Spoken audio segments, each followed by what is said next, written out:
A CPI da pandemia ouviu nesta terça-feira a advogada Bruna Morato, representante dos médicos que elaboraram um dossiê contra a Prevent Senior. As denúncias apresentadas repercutiram entre as entidades ligadas à saúde, ao meio científico. Uma nota em repúdio foi assinada pela Sociedade Brasileira de Bioética, Associação Brasileira de Saúde Coletiva, Centro Brasileiro de Estudos de Saúde, Rede Unida, Associação Brasileira de Médicas e Médicos pela Democracia, Rede Nacional de Médicas e Médicos Populares, Fórum sobre Medicalização da Educação e da Sociedade e Programa de Pós-Graduação em Bioética da PUC do Paraná. E a gente vai falar justamente com uma das integrantes das entidades que assinaram aqui essa nota em repúdio, que é a Lúcia Souto, médica sanitarista, pesquisadora da Fiocruz, presidenta do Centro Brasileiro de Estudos de Saúde, o CEBS, que assinou a nota. Olá, Lúcia, bom dia. Prazer em recebê-la. Bom dia, Marilu. Momento difícil, cada vez mais estarrecedor, esse que nós estamos vivendo, né, Marilu?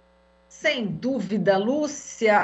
Eu estou chocada até agora, realmente, essa CPI de ontem, né, essa sessão de ontem, eu acho que foi um show de horrores mesmo, né? Uma série de irregularidades, né, que foram apresentadas pela advogada Bruna Morato, envolvendo a Prevent Senior, e a nota justamente, né, de repúdio que vocês assinaram cita a falta de ética em prescrições médicas, a realização de pesquisas sem aprovação ética, as situações de quebra de sigilo de dados de pacientes e também manipulação de dados em atestados de óbito, né? Você acompanhou a CPI, né, como eu, e realmente eu acho que foi a sessão mais chocante. Na minha opinião, foi uma sessão chocante demais. Os próprios senadores chegaram a dizer que esse depoimento foi o que causou o maior impacto entre eles. Claro que a gente está falando aqui daqueles parlamentares, né, que estão querendo a verdade dos fatos. Agora, para começar, Lúcia, a sua impressão, né? Você já deu aí, logo no início, no seu bom dia, você já deu a impressão realmente que está realmente chocada também, né, Lúcia? Foi realmente impactante essa sessão de ontem, antes da gente entrar em detalhes aí com a nota? Olha, foi extremamente impactante, porque apesar de nós já estarmos cientes de que esse horror e esses horrores todos estavam ocorrendo, mas eu acho que foi impactante no sentido de que se tornou visível para a esmagadora maioria da população brasileira, a ponto de calar muitos senadores que o tempo inteiro faziam um jogo de cena na CPI, mas que ontem, diante de tanta contundência, de tantos fatos realmente estarrecedores, foram calados. Então, realmente, foi uma sessão da CPI impactante. Nós, das entidades da saúde coletiva e outras entidades que se somaram a nós nessa nota de repúdio, né, já chamamos a atenção para uma série de irregularidades. Primeiro, e a advogada também, a Bruna Moretti, né, ela colocou dados importantes ali. Primeiro, esse argumento, né, que ao longo do processo da pandemia sempre foi colocado pelo Conselho Federal de Medicina, que era a autonomia dos médicos. Nesse caso, a gente tem duas dimensões que nós colocamos na nota de repúdio, que a autonomia do médico é para fazer o bem ao seu paciente. Quando nós nos formamos como médicas e médicos, nós fazemos o juramento de Hipócrates, que sempre dizia, e nós colocamos isso na nota, quando você vai atender um paciente, entra na casa de um paciente, você entra para fazer o bem a esse paciente. Você não pode, não está autorizado, isso não é autonomia, de você prescrever medicamentos que não são cientificamente comprovados e que, portanto, e no caso desse kit Covid, é claramente comprovado de que fazem mal e conduzem à morte o paciente. Então, isso é verdadeiramente inadmissível, né? Essa questão de colocar a questão da autonomia nessa coisa que o médico faz o que quer. Não faz o que quer. O médico faz para o bem-estar do seu paciente, isso é fundamental para proteger a vida, recuperar a saúde daquele paciente, jamais para conduzir o seu paciente com medicamentos não autorizados e que conduzem e conduziram efetivamente à morte aqueles pacientes. Segundo, nessa dimensão da ética e da autonomia, você vê também que a Bruna Moretti, ela mostrou lá que não havia autonomia nenhuma, que os médicos eles eram obrigados a prescrever o kit Covid que vinha embalado, lacrado, e que era obrigatório o uso daquele medicamento. Então, essa farsa que o Conselho Federal de Medicina desenvolveu no Brasil e que foi sustentada pelo presidente da República na ONU, ele disse que tudo o que ele fez foi porque o Conselho Federal de Medicina apregoou essa situação, né? Então é tudo muito grave, sabe, Marilu? E também outra dimensão que nós colocamos na nossa nota é a questão de que você tem, nesse momento todo, essas prescrições e também os dados manipulados do atestado de óbito. Isso é muito grave.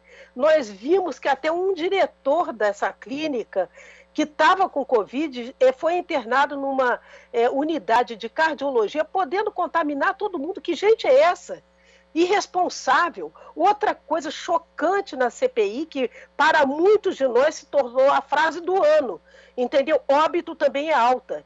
Quer dizer, então, essas pessoas, elas estão mostrando para o Brasil como é grave você transformar a saúde, a medicina num negócio, e até vou citar um sanitarista chamado Carlos Gentili de Mello, que no período do INAMPS, antes até de construirmos o SUS e a saúde como direito universal, havia uma forma de pagamento que era a autorização de internação hospitalar. E ele dizia que aquilo era um fator incontrolável de corrupção e que era o mesmo que pagar bombeiros por incêndio apagado. Nós estamos assistindo isso, quer dizer, essas pessoas não têm medidas, não têm nenhum limite e muitos erros foram cometidos e que nós precisamos apurar. Primeiro, o Conselho Federal de Medicina... Alô? Só um minutinho, acho que virou a sua câmera. Vamos ver se você consegue revirar. Você está agora sim, vamos ver. Agora vamos aguardar aqui. Minuto, só um minuto. Tá legal, tá legal. Vamos ver aqui. Agora sim, agora sim. Desculpa, te interrompi. Entrou uma ligação e acaba atrapalhando tudo. Então, essa questão do Conselho Federal de Medicina é algo que nós vamos ter que enfrentar. Não é possível ter um Conselho Federal de Medicina que deliberadamente apregou contra a ciência, que deliberadamente sustenta esse tipo de práticas da Prevent Senior. Então, isso é um dado fundamental e há um movimento já em curso na sociedade brasileira para que a direção do Conselho Federal de Medicina renuncie imediatamente. Eles não estão, entendeu, à altura de representar. Sabemos que há muitos problemas na categoria médica, mas o Conselho Federal de Medicina extrapolou todos esses limites. Então, há uma voz geral pela renúncia da direção do Conselho Federal de Medicina. Outra questão importante é como as secretarias estaduais de saúde de São Paulo, tanto a estadual quanto a municipal, não observaram isso. Você, para ter autorização para abrir um estabelecimento de saúde, você tem que passar por uma série de autorizações do município, do estado, aonde estavam essas autoridades sanitárias que não perceberam essa situação. Isso é outra questão que deixa todo mundo muito inseguro. Nós precisamos que autoridades sanitárias protejam a saúde da população. Isso não ocorreu.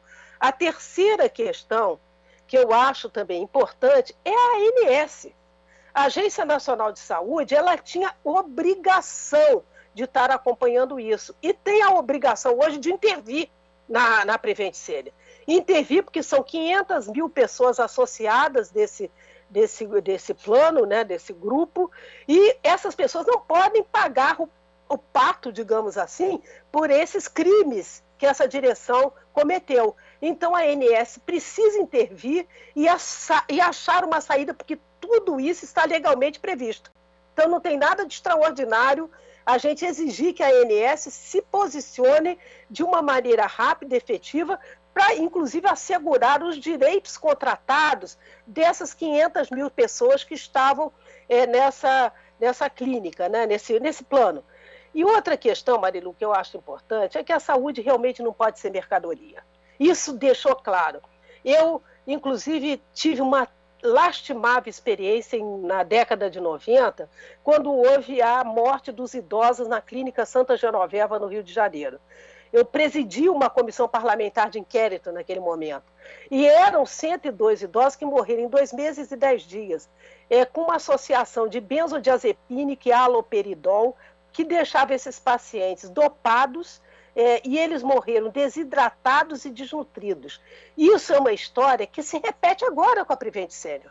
Quer dizer, então nós não podemos deixar esse tipo de experimento nazista, entendeu, que ocorreu lá, ser uma regra que seja banalizada, que seja tolerada, porque as pessoas têm o direito de ter um atendimento de qualidade, as famílias têm o direito de receber informações de qualidade.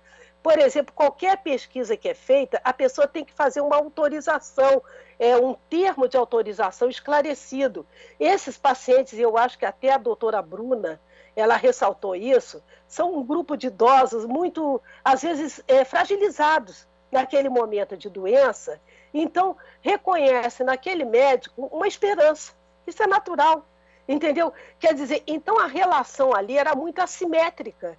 Quer dizer, essas pessoas não só não tinham informações de qualidade, nem as suas famílias foram alertadas para nada. Quer dizer, então, isso é um crime, entendeu? Contra a vida das pessoas. A gente sabe que o número de óbitos ali foi muito maior entre as pessoas que tomaram o kit Covid do que os que não tomaram.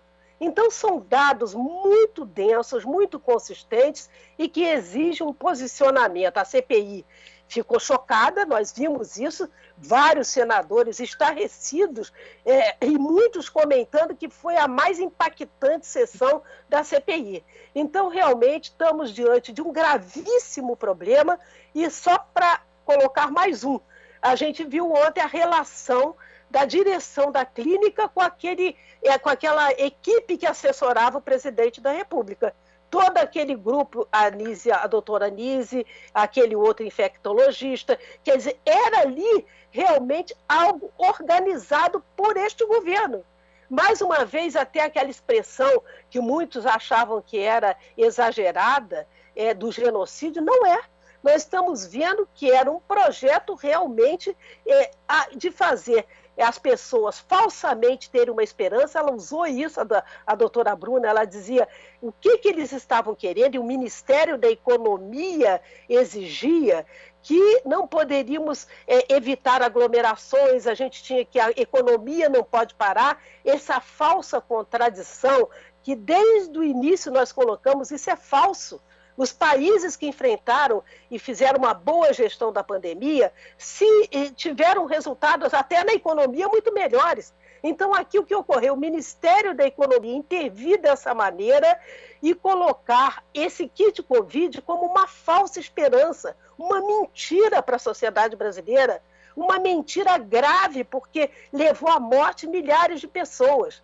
Quer dizer, então é uma situação que você vê os resultados desse governo que está pregando e destruindo vidas da sociedade brasileira. A gente sabe que E outro dado que está também assustando nesse momento é que, como eles preencheram os atestados de óbito sem a causa real, omitiram essa causa real, isso, Marilu, tem consequências inúmeras para o planejamento de um país sobre a sua saúde. Porque você não consegue lidar com a realidade tal como ela é. Você fica com dados, a gente já sabia que havia uma subnotificação. Agora nós estamos com uma prova de que é mais do que subnotificação. É enganar, entendeu? Um sistema de informações onde você, a partir dele, vai fazer o seu planejamento, a sua organização, a sua forma de agir no país. Então, é uma série de dados que foram mostrados ontem na CPI, gravíssimos, e que estão a requerer medidas assim, tão à altura dos fatos que são muito graves. Exato. Realmente você pontuou assim, de uma forma competentíssima, Lúcia, toda a CPI, eu coloquei todos os pontos aqui, você abordou praticamente quase a totalidade, e eu vou acrescentar aqui mais um, em relação ao fato de enfermeiros e médicos trabalharem contaminados com a Covid. Quer dizer, isso também é um fato realmente gravíssimo, né, Lúcia? É um círculo de horrores, né? Porque a gente está vendo ali você expor não só os pacientes, as famílias, os próprios profissionais de saúde que têm não só o direito de preservar sua vida e a sua saúde, mas também você sabe que em contextos de pandemia, qualquer tipo de pessoa que esteja circulando doente, ela está também promovendo a distribuição desse vírus, promovendo o aumento da contaminação da sociedade brasileira. Quer dizer, tudo muito grave. Quer dizer, os profissionais, além de não serem respeitados no seu exercício profissional, porque nós vimos, como ela comentou, que era obrigatório, entendeu, você fazer o uso do kit Covid, mas como eram também explorados numa condição do exercício da sua atividade profissional, quase que como um trabalho escravo, eu diria. Entendeu? Um paciente, uma pessoa que naquele momento, para além de profissional, ela era um paciente. Estava com o vírus, estava doente. Essa pessoa tem o direito trabalhista de estar usufruindo e protegendo a sua vida e a sua saúde e também não aglomerando, não contagiando outras pessoas. Imagina que dilema ético essas profissionais da enfermagem estavam vivendo. Elas sabiam, porque elas são profissionais de saúde, sabiam o risco delas próprias e o risco que elas estavam expondo outras pessoas. E, no entanto, olha só que situação grave, foram coagidas. Isso é mais do que assédio moral. Isso é uma coação gravíssima que também, até do ponto de vista trabalhista, também teremos que ter medidas do Ministério Público do Trabalho, de outras iniciativas que possam coibir esse tipo de prática que é realmente estarrecedora. Exato. E, Lúcia, chegou um momento em que o presidente da comissão, né, da CPI, Omar Aziz, ele fez uma indagação e você que é médica, enfim, que tem todo esse conhecimento e sensibilidade para poder nos responder. Ela respondeu, né, a advogada Bruna Morato respondeu, mas em relação a essa questão do Aziz, ele disse o seguinte: por que que os médicos não denunciaram todas essas questões à época? Né? Enfim, quando estava ocorrendo esse tipo de situação. Enfim, como é que você também vê, né, esse fato de não ter sido denunciado na época?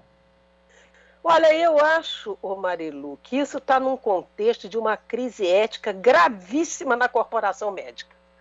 Entendeu? Eu acho que a corporação médica, não estou responsabilizando esses médicos que estavam lá, mas você veja, você tem um Conselho Federal de Medicina que está o tempo inteiro, desde o início, reincidindo nesse tipo de informação, apoiando o uso do kit Covid, da cloroquina, da ivermectina, medicamentos que não têm nenhuma eficácia. Então, isso já é um ponto. Agora, por que eles não denunciaram? Várias hipóteses a gente pode imaginar. Uma delas, a própria Bruna colocou lá, que é a penalização deles, entendeu? Para caso não poderiam dar plantão, não poderiam isso, quer dizer, havia uma série de regras ali onde você criava um ambiente totalitário, entendeu? Onde parece até aquelas organizações, eu vou até usar uma expressão forte, aquelas organizações mafiosas que impõem um silêncio, entendeu? Nós vimos também que o escritório dela foi devastado, quer dizer, onde ela trabalha, né? Quer dizer, são grupos assim extremamente violentos. Eu acho que é uma violência enorme contra esses profissionais também, porque imagino que dentro desse grupo de profissionais, muitos quereriam ter se manifestado. Talvez não tivessem tido o apoio necessário, alguma coisa que eu não sei, e muitos de nós queremos até saber por que é que eles não se manifestaram. Entendeu? Essa é uma pergunta que não quer calar. Quer dizer, profissionais médicos que estavam sendo obrigados a usar um tratamento do qual eles já sabiam que não funcionava, e mesmo assim prevaleceu a tal da lei do silêncio, né? Quer dizer, por quê? Essa pergunta, não temos elementos para respondê-las integralmente. Temos sugestões. Por exemplo, uma delas é você estar num contexto brasileiro de grande violência contra a população brasileira, um Conselho Federal de Medicina agindo dessa maneira, a Agência Nacional de Saúde omissa, a Secretaria de Saúde sem nada a fazer, nem a estadual e nem a municipal. Quer dizer, aonde eles poderiam ancorar, entendeu, a sua decisão de se manifestar? Isso pode ser uma hipótese, mas é apenas uma hipótese. Mas, sobretudo, eu acho que é a expressão de como essa violência institucional ela causa danos à vida das pessoas. Isso é que é o mais importante.